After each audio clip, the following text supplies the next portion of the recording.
David Ajibade with the Brain and Body Foundation.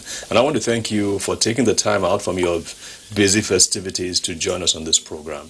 If you remember, we had pharmacist Chris on and we were talking about drug use, misuse and abuse, and a lot of you sent in your comments and your concerns. As a matter of fact, I remember this really interesting one when somebody called from Lagos. He said all the taxi drivers were there, the workers' union were there watching this video show, and when it came to the part about the video that we inserted, the video that was made by the Pharmacy Alliance of Nigeria, it's a private group of pharmacists who are bent on educating Nigerians on drug use and abuse, what we're talking about today. One of the people from that group, the taxi drivers group, calls me and is like, they're really, really upset. He says, well, we had someone talk in Igbo, we had someone talk in Hausa, we had someone talk in broken English, but there was no one who said anything in Yoruba. And they were really, really, really upset. So and then after he was done, someone else came over and took the phone from him and said, basically the same thing. You guys, you have to fix it this time. So I was like, listen, we're really, really sorry. And I'll take your concerns to the Pharmacy Alliance of Nigeria. Let them know that this is a problem. I mean, why? I'm going to query our guest today on that too, because I don't know why they shouldn't have Yoruba as one of the. It is, after all, one of the 3 major languages in Nigeria. So why wasn't it on? So big problem. Thank you. All right. Thank you again for joining us. We're going to continue our discussion. We're going to focus more on abuse this time because we dealt with it earlier too. But before we get into it, we're going to show another video by the Pharmacy Alliance of Nigeria. Remember, this is an independent group. It's not being produced by NTA. It's not even endorsed. But this is just a group of people who want to educate Nigerians. So take a listen, and we'll be right back.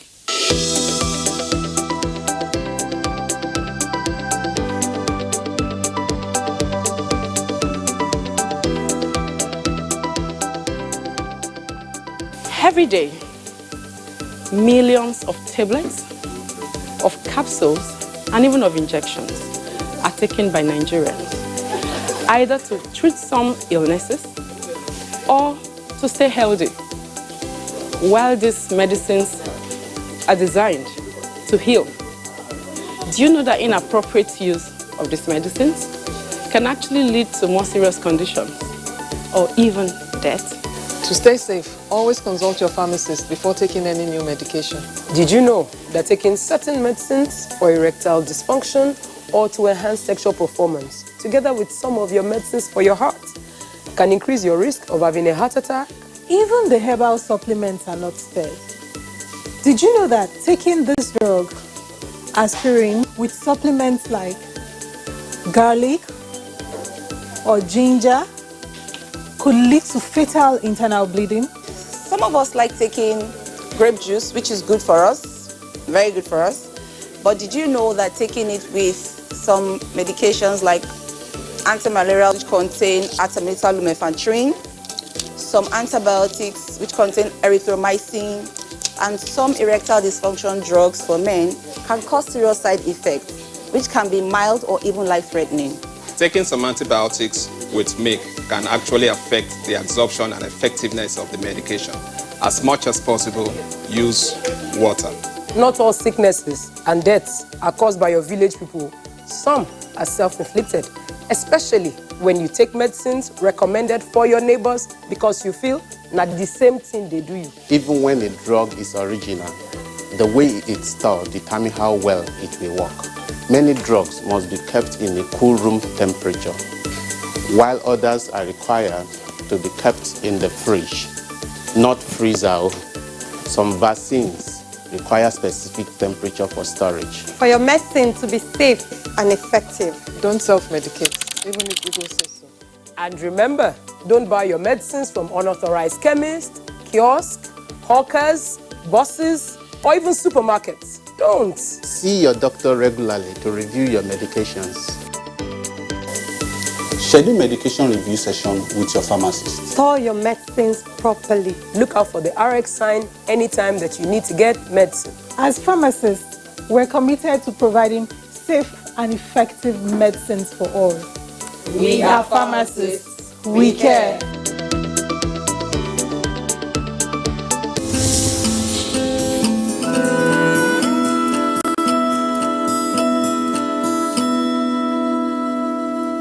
Welcome back. A big thank you to the Farm Alliance of Nigeria for putting that together. I think we need more and more videos like this to educate Nigerians everywhere. We are going to continue our discussion on drug use, misuse, and abuse, focusing mainly on abuse. And with me back on the show is none other than my good friend, pharmacist Chris Ebadon of the Shalem Pharmacy based in Dunes, Maitama. Yeah. I don't know how you manage to wangle that one out, but somehow good. We thank God. Good for you. Good to be back. Yeah. And we had apparently you had a lot of calls and I warned you about that, didn't you?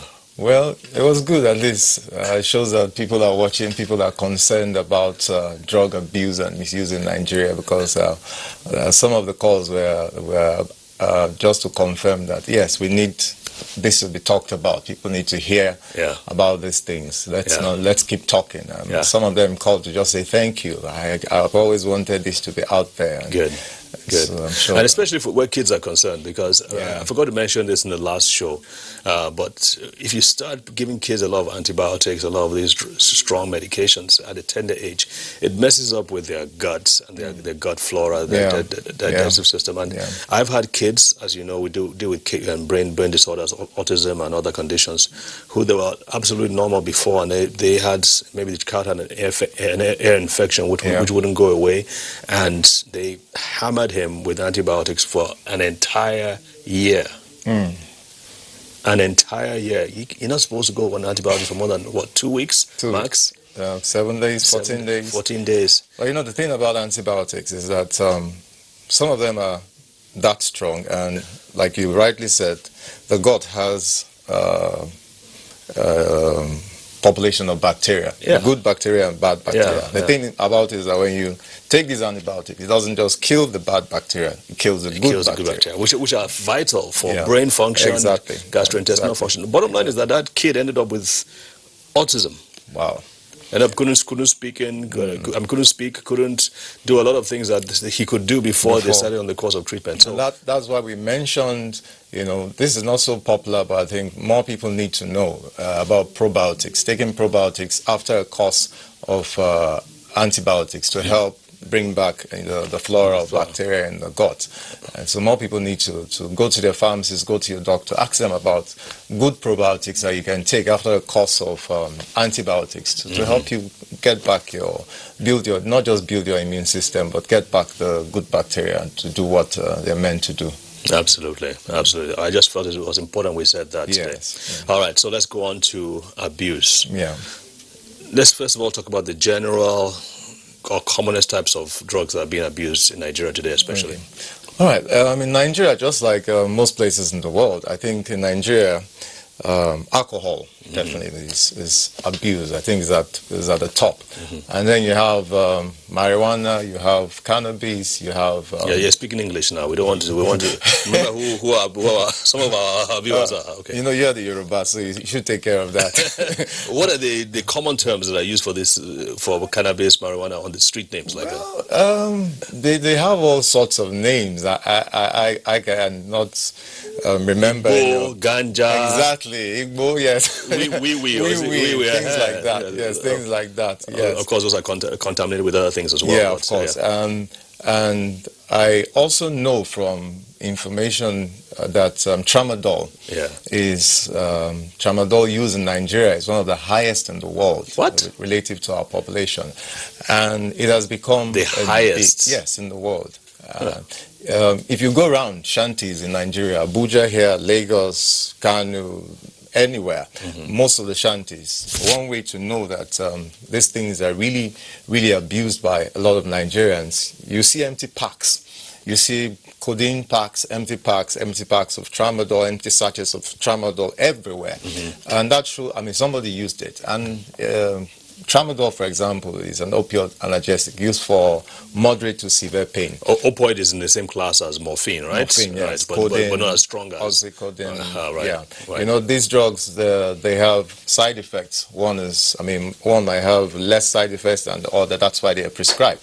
But you know, some of these young people find that they get some kind of euphoria, some kind of high when they take these drugs in high doses. And so I think one of the reasons why tramadol is such a menace is that you go to markets, you see people with wheelbarrows with packs of tramadol, and for 100 naira you get a sachet of 10. And so it's so cheap and so readily available. And interestingly, I know as a pharmacist that the common strength of tramadol is 50 to 100 milligram, which is sufficient for. But these days we get to hear that these boys have access to 400 milligram of tramadol. And in one tablet? Yes, 400 milligram of tramadol. That can't be a real one. That's just probably... We have, in the books, you see that they produce 50 to 400 milligram, but that's not something you just get at the marketplace or even from the pharmacy. It's a prescription drug, and so you need to have a lot of caution before you give such drugs. But these guys take it, and what they say, it makes you forget all your problems at that time. But the truth of the matter is that your heart is at risk, your liver, your kidney.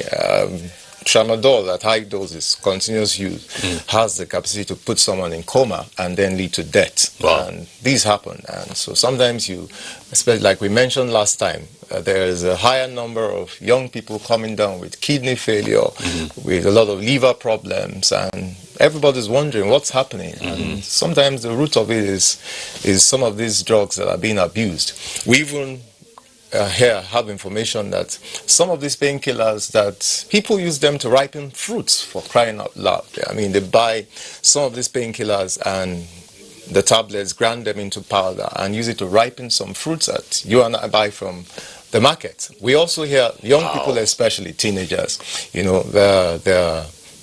some of the simple analgesics that you use for headaches and all that, they put it into soft drinks. And you know, when you put them into some of these soft drinks, I don't want to mention their names, there's a reaction. I mean, when you put it in, there's a bubbling effect, and then they consume it and they say they get some kind of, I don't know, but it's a big problem, and everyone has to put their hands on deck to deal with it. Yeah, definitely. Definitely. Big menace. And in the last segment, we'll go into that some more, but the first question is why? Why do people get into this? Is it just to get a high, just so they can get to work? And I mean, I understand the transport workers, especially the motorcyclists, the people do like to work long hours. From what we know, and then some of them say that tramadol makes them alert. Okay. And then some others, it says it gives them some kind of sexual prowess. It helps them in that activity, and so boost libido. Yeah. Well, I don't know about that. I don't think that's even one of the effects. But you know, when one person says, "I took this and he did this for me," it goes round, and it's quite unfortunate. You know, I was reading about a group of 3 young men in school, roommates that got introduced to tramadol, and because of the feeling that they got, you know, they started missing their classes, and for a whole term they didn't go to class, and they're just addicted to this thing, and then they had to be withdrawn from school. And the painful part is that even when these young men, these young women get to a point where, okay, I'm better than this, we don't have a lot of centers that can help them. One thing I always say is that yes, these guys have messed up their lives and done these things, but sometimes we should see them as sick people, just the way we treat someone with a heart problem. This is a sickness, in quotes. But down here we treat them as victims, and it's good for you, you deserve it. Ostracize them, and they take them. You know, but sometimes we need to like you asked, why?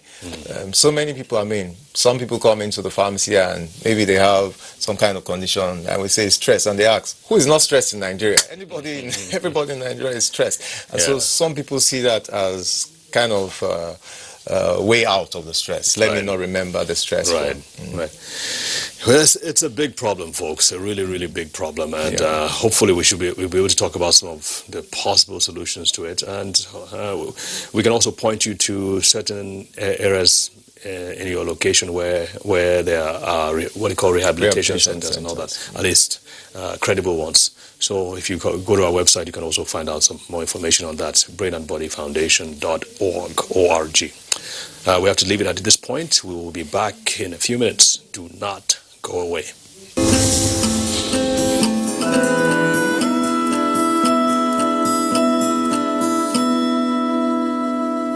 Welcome back. We are talking about drug abuse in Nigeria and some of the commonly abused drugs like tramadol, which is a pain medication.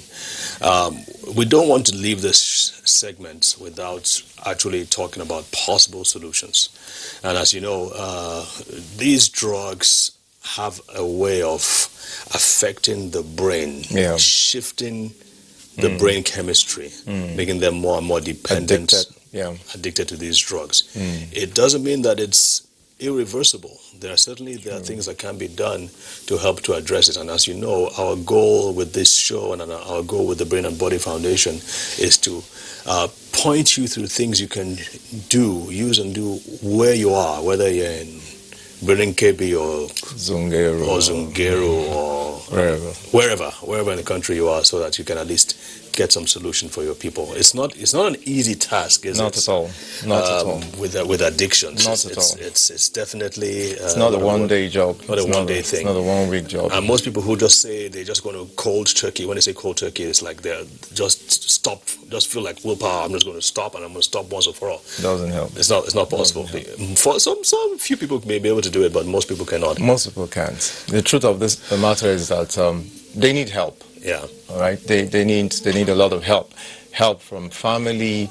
Parents need to become aware of the children that are around them. I mean, you see a young man or a young woman always with a bottle of Coke or bottle, especially those that are colored. I mean, you want to find out why is this person always find out what's inside. Sometimes it's not the soft drink that is inside. You know, you see a young person always with Tom Tom in his mouth. Why is he always with Tom Tom? Find out. It's not just because he wants to have a clear breath. You know, those are some of the signs of addiction. People that use drugs, apart from all the other things, I mean, that happens, you know, the shaky feelings and, you know. But so there are ways you can recognize of course, if someone is on something like tramadol. Yes. Is there like a slurring of speech? Is there something in the eyes or? Well, you know, that's the interesting thing. With tramadol, you don't have, because tramadol really doesn't have a strong effect on the respiratory part of the body. It's more on the heart and then the brain and all that. And so some of those things you see with some of the other drugs of addiction, you probably will not see it with tramadol. But, you know, you just know as a professional, and if you're aware and you see these guys, you know, they're always, I mean, for example, like you said, the transporters, you see somebody drive from here to Lagos and then gets on the car, wants to drive back immediately the same day. You know, something must be controlling. You know, so and it's not just transporters, of course. We know the military, the students especially. You know, police people, other people have to stay at night and they're under high pressure situations where they have to. And so we all, everyone just needs to, we just need to keep on talking about this. You know, a recent study by the one of these organizations, I think funded by the UN, says that about 14.3 Nigerians between the ages of 25 and 59 are addicted to one form of drug substance or another. 14.3 million. 14.3 million. Wow. And that's a lot. And that's not what just got me. What got me was that it was between the ages of 25 and 59. I mean, that's the most productive times of our lives. And so something needs to be done and done fast. You know, the Brain and Body Foundation, I mean, like Dr. Dyer said, if you go to the website, there are a lot of information there. There are certain things that can help, but apart from the person's willpower, there are certain things that, I mean, they need a professional, someone to encourage them, the psychologist to talk to them. Hold them, walk them through. Unfortunately, we don't really have a lot of that. A lot of them are available. A lot of that. So since we mentioned it, thank you for mentioning the Brain and Body Foundation too. I owe you something. But so we've talked about probiotics. We've talked about, the bottom line is to rebuild the brain, is to strengthen the brain, is to help to heal the brain, because you can be sure once you start taking drugs like that, you have damaged the brain. Maybe not irreparably, but to some extent you have. So we can address things like the inflammation in the brain. You can use strong omega-3s that we talked about. You can use antioxidants, anti-inflammatories, and basically things that help to just nourish and put the brain back on a good course. Of course, this is not about us, it's really about you. And there are also other things that in the markets that you can get, like I believe ginger and things like garlic and other certain kinds of plants. Very soon we'll have someone on who to actually talk about what you can get in the marketplaces or close around your areas where they can take where you are, so they can help. Not just help with the brain, but help with the immune system, help with the kidney function, liver function, and all that. Well, that's another thing, by the way, detoxification. So there are things that can be done to help really safely remove these toxins and these chemicals from the body, and you'll be surprised. It's quite easy to do that. The truth of the matter is that most of the things that heal our body is in food. You know, and so when you eat the right food, and the right food is sometimes, especially in our climate. I mean, when we were growing up, everyone had a garden, and I mean, I remember as a young person, you don't come out and say you have a fever, because what my grandma or any older person in the house would do, they get what we call bitter leaf and just grind it, and you know they on that grinding stone, and then put a little pepper, and you lick it for a few minutes, and you just sweat, and the fever goes. You know, and so as young kids, we hated the bitter taste, but the older folks, they knew that it does something. And so medicine really is in our food. What we eat is very, very important. Especially in vegetables. Yeah, like we said last time, get to a professional. Don't take drugs because my neighbor took it, he had the same thing, and he got well. No. Ask a professional, ask your doctor, go to the pharmacy and ask to see a pharmacist. Please don't buy medications from bus stops, from hawkers, from just anywhere. They are injurious to your kidney, to your brain, to your liver, you know, just totally injurious to your whole body. And so it's important, if we must live well, we do right to ourselves, you know, and be very cautious about this. It's a big mess, and we all need to do something about it. Definitely. Well, folks, our time has come to an end again, unfortunately. I want to thank you, Pharmacist Chris. Thank you for having me. We've known each other for about over 30 years. So 30 years, yes. Chris, tough. But thank you. Hopefully we'll have you back again. Thank you so much. Folks, now we've come to the end of the show. Please remember, your life is vital. It's the only one you have.